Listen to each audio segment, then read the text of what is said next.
Coach MIck Cronin and Gary Clark.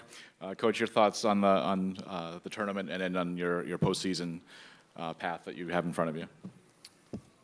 Can I just do the tournament and then we'll let him go and I'll do the end? Of course. Yeah.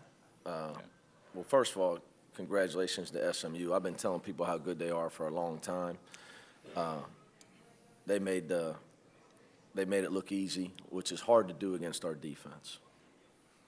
Really, really hard to do against our defense. And that's a credit to them, their talent, their execution.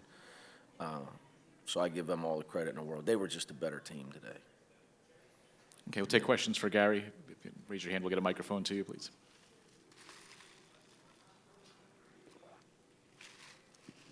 Bill. Gary, why do they have so much success keeping you guys away from the basket? That's their modus operandi, I guess. But try anything different to try to get in there and get more shots?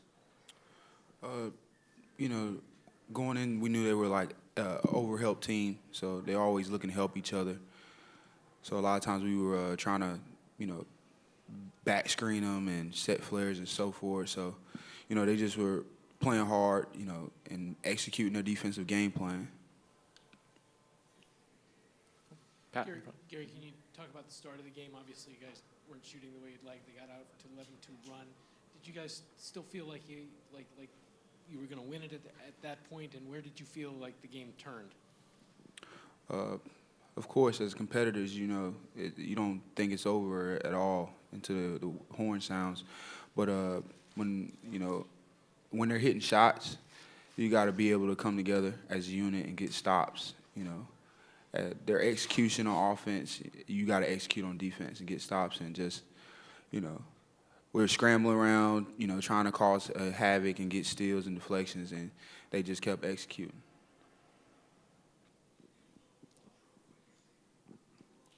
How disappointing is it to go into the tournament on a game like that, or can you just put that behind you? I guess you have to.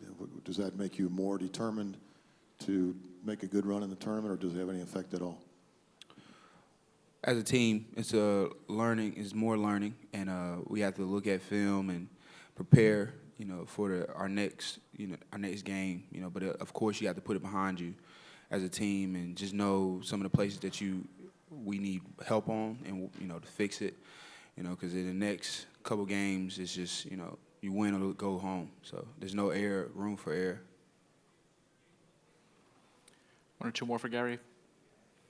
Or none. Or none? Gary, thank you. Oh. Go ahead, Hoops. Oh, go ahead, Zach. Yeah. We went on the board, and I just came in here. So I've had like 10 seconds to think about it. You know, I've told you, you know, everything I need to say about that stuff. What I would tell you is it Kansas State and Wake we play the winner of? That I haven't seen Kansas State. I think I only saw Wake play Xavier for scouting purposes. So I don't know much about either one of them hoops. I'm just going to focus on basketball. We had an unbelievable year. We won 29 games. SMU won 30 games. I think it's pretty obvious that nobody was really impressed with that. I don't know what else to say. With that being said, you know, I don't want the story to be about something I say. You know, we've had a great year, and I'm going to focus on coaching my team, trying to go out there and win 2 games for our 3rd trip to the Pacific Coast time zone in the last 4 years of the NCAA Tournament. Coach, you're one of, I think, 7 teams that have been to the NCAA tournament for the last 7 straight years. Can you just talk about the program and the continuity you guys have had, and where you feel this team is in that continuity? Well, first of all, I appreciate you bringing that up. We take a lot of pride in the consistency, because what I will expound upon is the way we try to operate our program is graduation is important, player development is important, human development is important, continuity of players, loyalty to players, 4-year players a lot of times. Not that we wouldn't take a guy that wanted to come if he was a McDonald's All-American, and he was a one-year player, but we don't believe in sacrificing what the university hired me to do 11 years ago, which was establish integrity and a culture in our program. And I remember it like it was yesterday, and I was well aware of that. So it hasn't been easy because it's not easy to do, to get really good kids, to graduate everybody, and continue to win.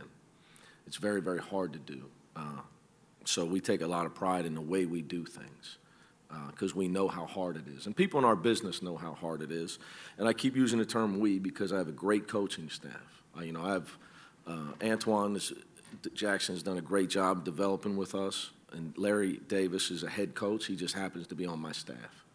I doubled his salary, so he came with me. And Darren Savino and I are in the same career path. He's a head coach. He's on my staff. He just got derailed when things went bad for Fran Fraschilla at New Mexico, and I was fortunate to be able to scoop him up. So it's a team effort in what we do, and we take a lot of pride in it. It's not easy, and it's not easy to do it the way we do it.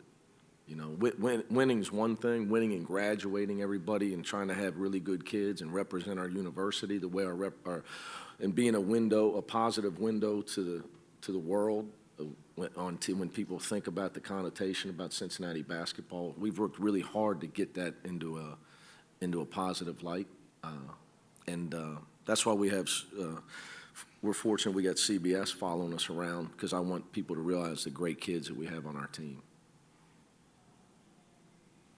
To Bill. Is there a downside, and what is it to having to travel that far to get ready for this tournament? A couple of my best friends in the world live on the West Coast, so maybe that's the only good thing. They're going to get to come to the game. Here's the downside, and this is not just for us. My players' families. Troy Copain, 3 of the 4 years, he and Kevin Johnson and Zach Tober go to the NCAA Tournament. They're in Spokane twice and Sacramento once. That's really not easy for their families to be able to get to those games. That's the, we don't believe, other than that, and that's a big thing, but other than that, we don't believe in excuses. So that won't be talked about at all by our team. One more for Coach over here. Mick, forgive me if I missed the very beginning, but I wanted to ask you, you talk about each game is unique. You've said that many times. Now, what do you take out of today's game then? Again, you've won 29 games. And I think it's a great lesson, Gresh. Yeah. And each game is unique because, in a 7-game series, you come out and miss the shots that we missed, especially in the first half, and a team makes a lot of hard shots against you, and they're good. You can't just come back. You can't just they're too good. You're not just going to get them to start throwing the ball away all the time. You're not just going to jump over them and get every rebound. They're an elite team. So you're probably going to lose that game. That's what makes this tournament that we're going in, this tournament or any college basketball environment, what it is, because it's a one-game shot. It's a one-game shot, and it's important. The lesson we'll take from it is making sure at the beginning of the game that you're ready to go, because we dug ourselves a hole, and I knew it was going to be really hard to climb out against them. Because then what happens is their confidence goes up. We're missing ours, gets shaken a little bit. You got to try to make sure you get off to a good start. But today was pretty simple. They were just a better team today. They shot the ball in. They even shot guarded shots in. We didn't. We missed a lot of open shots. That's just, they were the better team. One last one for Coach here. How about playing Friday, Sunday versus Tuesday versus Thursday, Saturday? Does that matter? Tuesday. Does that matter because you have to go so far? I think, any advantage of playing Fridays out the window with having to travel to the West Coast, probably. Coach, thank you for your time. Thank you, Congratulations. Josh. Best of luck in the postseason. Thank you.